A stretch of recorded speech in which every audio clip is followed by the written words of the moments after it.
Man, what a beautiful day it is in Tampa, Florida. It's currently like, what's the temperature outside? Let me see. It's currently like 82 degrees. The sun is shining. No coats. No boots. None of that. No grayness and dead trees and leaves all over the place. It's a wonderful time. I mean, it's a lot of humidity in the summer, but you know, you got to take the crooked with the straight. You got to take the crooked with the straight. So, you know, I just got my annual exam done. I had to go get some blood work, and also we went to look for me some skates. I found some. They were 12s, but they run a little big, so they're more like 13s. But nonetheless, I found some. I bought my wife's some around Christmas, and we plan to get back out there and do what we used to do as adolescents. Speaking of adolescents,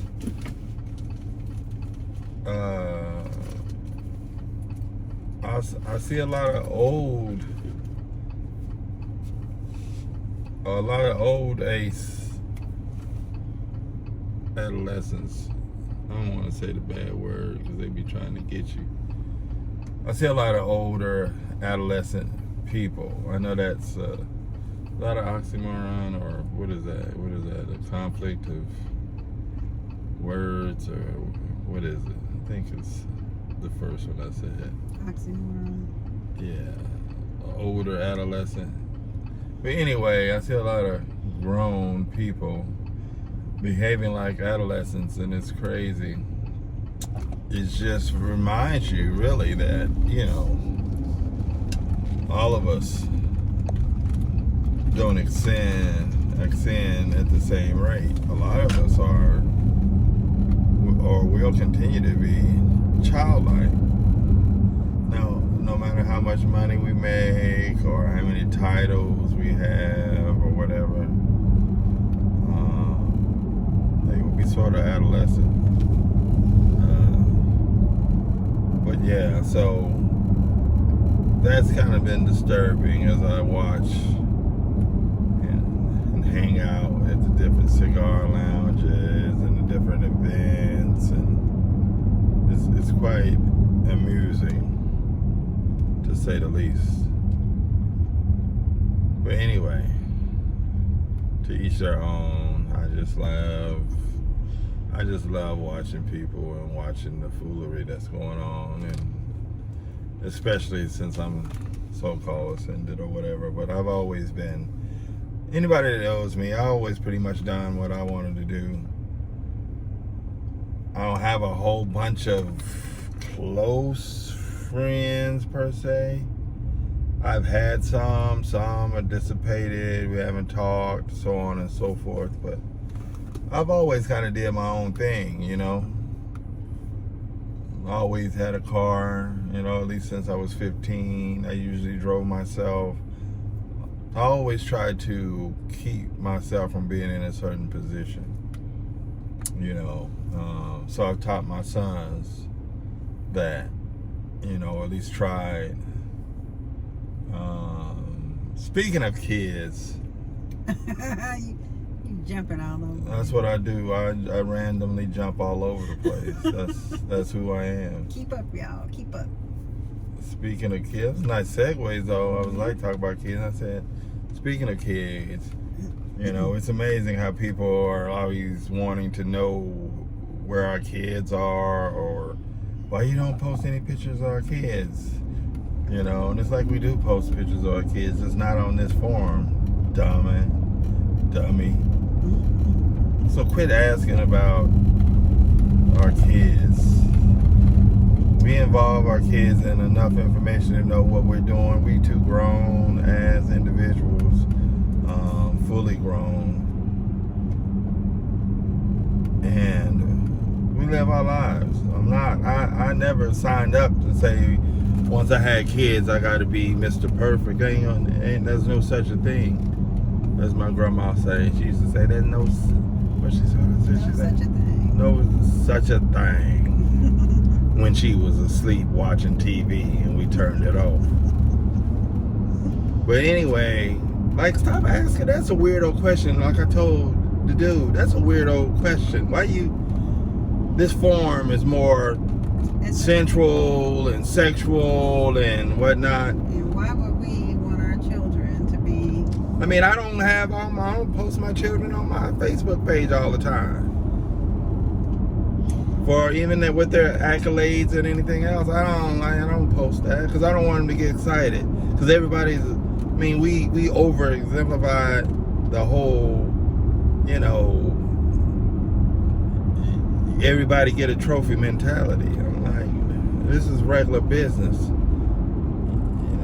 You expect it. Like I would be happy for him if he graduated from college, but that's what's expected. That ain't no brownie points for me. Because I'm telling you and I'm teaching you how this world is, and the possibilities and probabilities, so you understand how to play the game. I understood how to play the game. I won. You know what I'm saying? I've won. My family has won.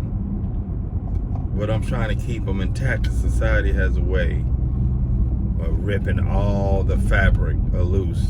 Everything that you've taught your kids, everything that you've tried to help them with, some friends and social media and social affiliations could deter all of that. And that's what I'm trying to tell him. He is 21, so he thinks he knows something, but like I told him, I was 30 when I had you. You can never know more than me. Never. Because I'm not really, I'm not a regular cat. I'm not. You know what I mean? I try to be humble and say, give everybody, I'm not. You know what I mean? That doesn't mean I'm better than anybody. But I'm still not just a regular cat, and she's done good, because she can live with all my craziness. Because I'm all over the place. It might be ADD or the ADD or ADHD. Which one is ADD. it? Shit.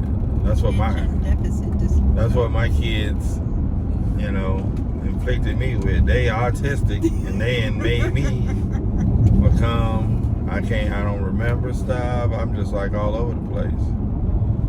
But yeah. But we have autonomy from our children and they have theirs.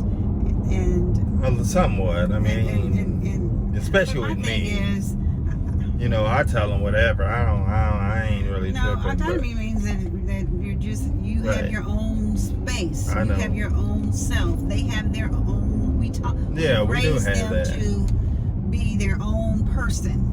Right. And we are who we are, and they accept us, and there's no judgment. And I like it like that. Our kids can tell us anything. They can come to us with anything because we don't have the judgment. Right. That that stops your children from coming and talking to you. But anyway, past that, I'm 56 years old, so I don't know why people wouldn't think that I would have any children. But I guess there are some people out there with no children. But just because of the website that we have or what we do in our own private time, that doesn't mean that we would put that on the television and show our kids. That's like saying come on in the bedroom with me and watch it. That's just they watch it all. To me. Yeah, that's stupid, and that's why I called him a weirdo. You know what I mean? Because that's weirdo stuff. But you have all kinds. One thing that I've found out with all, over my working career, there's a lot of weirdos out here. You know what I mean? I worked corrections as a correctional officer. I worked for the human resources Department of Human Resources, state of Kansas. I work for Unemployment Insurance Division. You know, I've worked as a para, teaching, to go into teaching. So I worked in corrections. I worked Supermax with cats that only out an hour. Had to take them out, chain them up, take them out. Then I also worked at work release, where it's a little bit more professional environment, where you have to go interact with the community and find people if they're missing. You know, AWOL, didn't show back up. So, you know, I have a lot of wealth of experience in dealing with people, you know, and understanding people. I've heard every line in the book. I heard every cat with gift to gab, what they talking about. That impresses a lot of people. It does. It's amazing, because I've sat back and watched how people with gift to gab just get people enthralled, and you know, they be on some which one was he? 40, the one we didn't like that much. 47. He was 47, right? Who? 47, number 47, yeah. You know, how people were so enthralled in him and what he was saying, and because people love to follow people. They love it, especially if the people in question have money. Oh, they'll follow you to the end of the earth, and you be playing their mind the whole time. And that is what's amazing. That is what's amazing. But, you know, the world is meant for some people to lead and some people to follow. Some people stand by and watch stuff happen. Some people make stuff happen. That's just the way the world is. You can't, you know, there's nobody's fault, or anyone shouldn't feel bad, because they just don't have the skill sets to do certain things, to be that forward spark, to, like, I'm the one that's gonna write the book. Because personally, I don't, you can have as many reviews and books as you want to, but that's still experience. That's not mine, and it's not gonna be mine, because you don't think like I do. You know what I mean? So, yeah, can you get a little bit of idea of what's going on? Yeah, but I like to create the content. I like to create the narrative, and then I can tell you better from a real, honest perspective of what it is. You know what I mean? So that's how I get down. I'm honest. I'm open. I ain't trying to, you know, offend anybody, but at the same time, I'm not responsible for how you react to the truth. That's on you. If you've been raised in a situation where you're always fearful or scared, then everything is going to be upsetting to you. And I apologize in advance. But talking about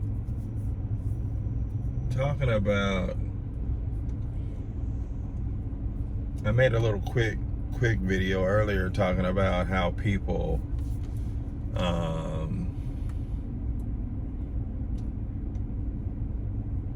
you know, how people are just kind of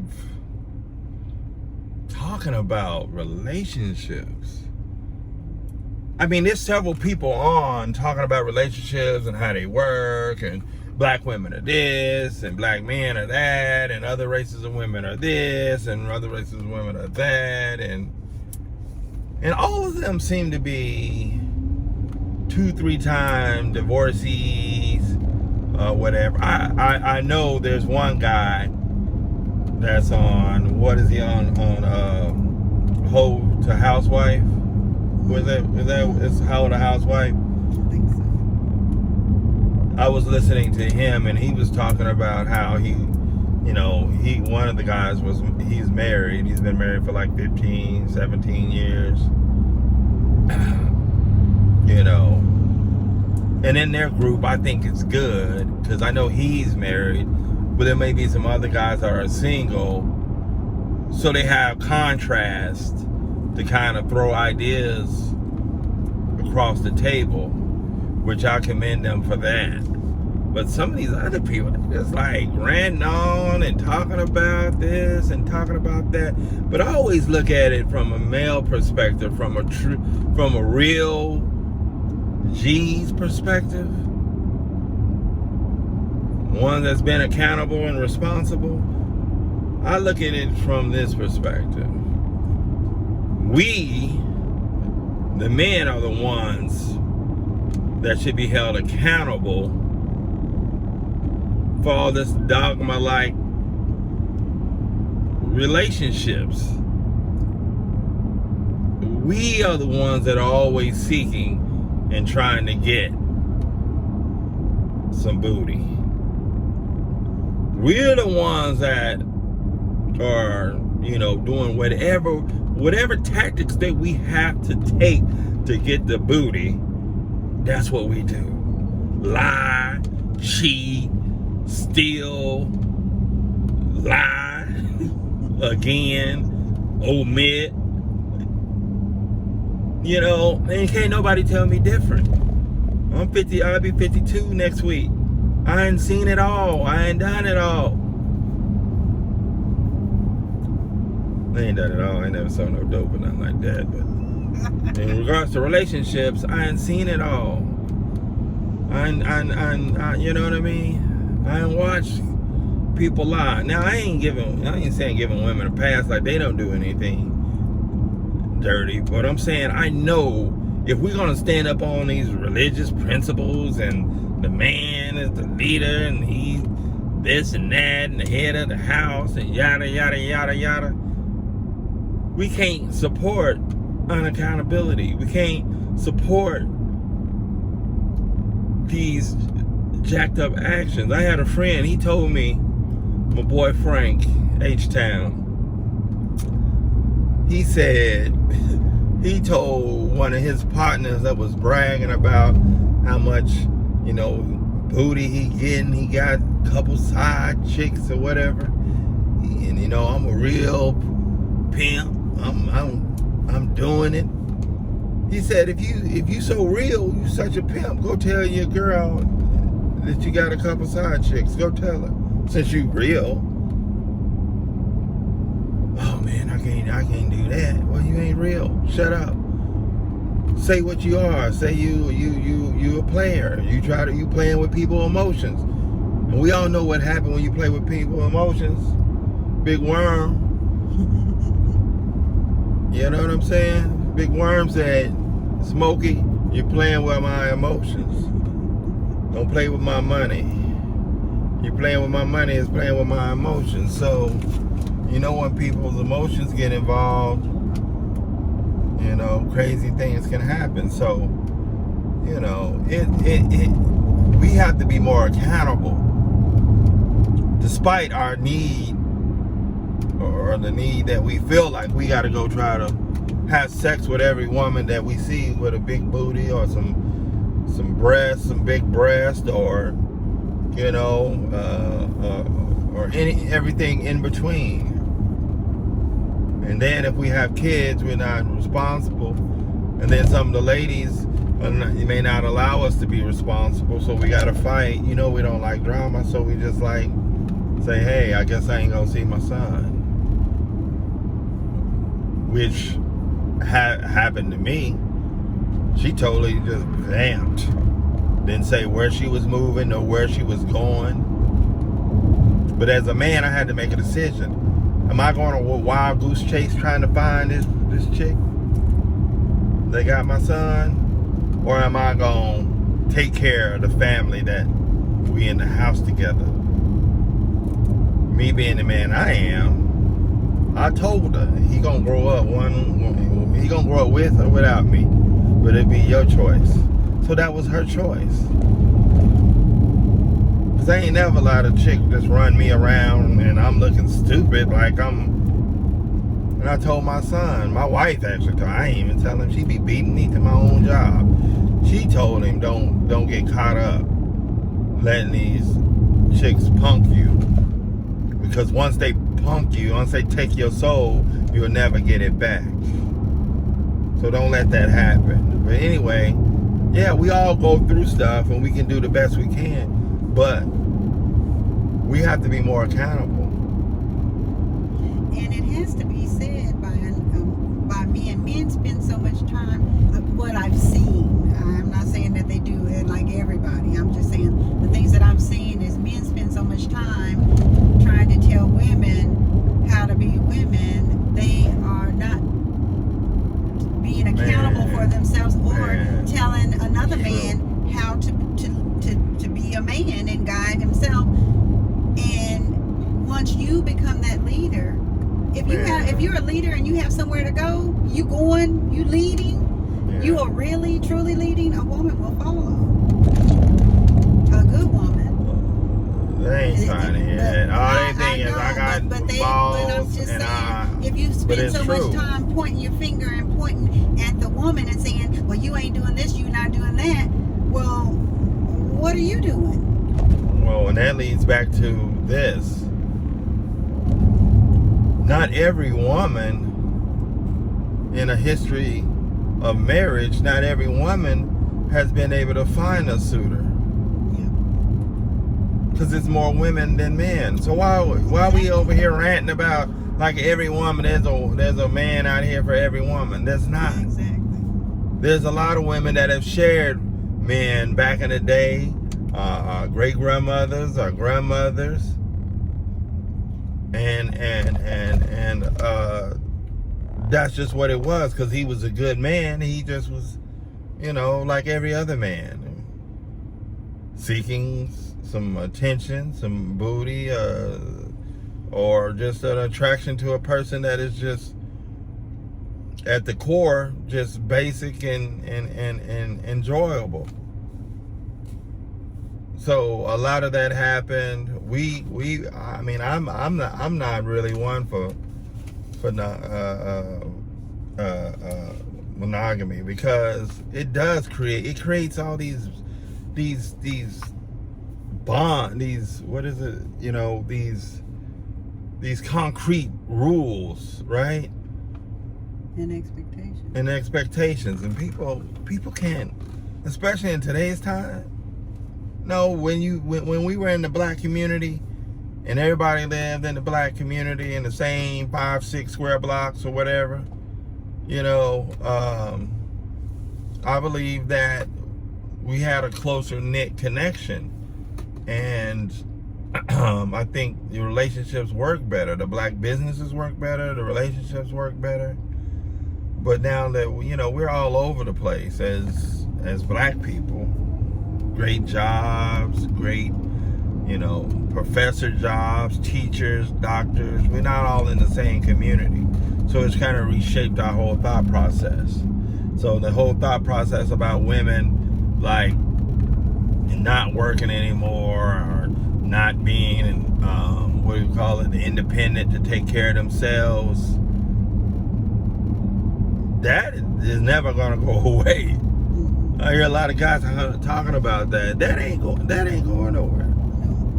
I mean, women are being raised to be independent and to be able to take care of themselves, and they need to be able to, because obviously they can't depend on us. Like I said, being a man, being accountable, being responsible, we kind of leaving it short. And so, damn it. But anyway, it's an interesting thing over the last couple years to hear all these little focus groups and individuals talking about relationships. You know what I mean? And we have no valid way of knowing what their credentials are, how many failed marriages or failed relationships they've been in, how did they gain their knowledge, so on and so forth.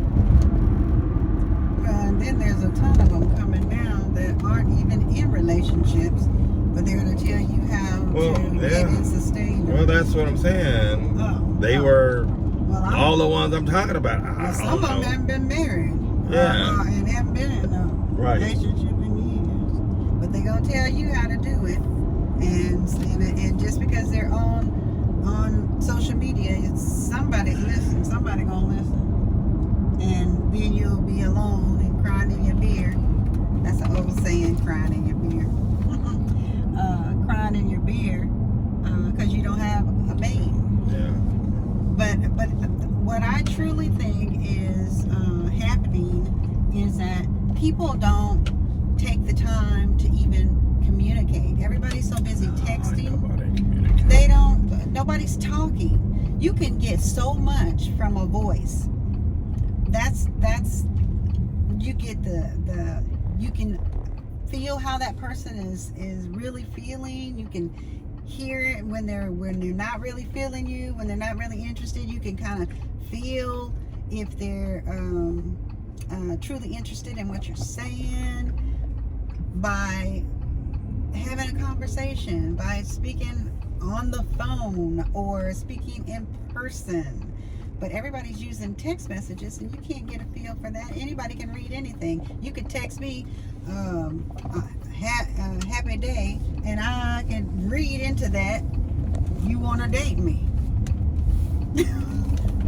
Because it's just words, and I can put whatever feelings I want on those words. And then when you come over and I'm thinking, well, we dating, you saying, well, I got a lady. Everything is all messed up. So people need to stop.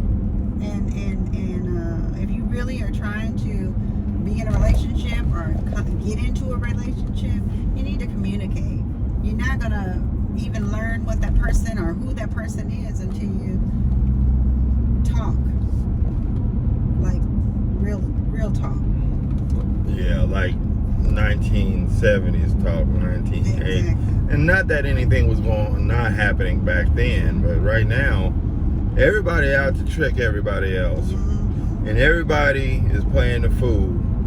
And everybody is living in some,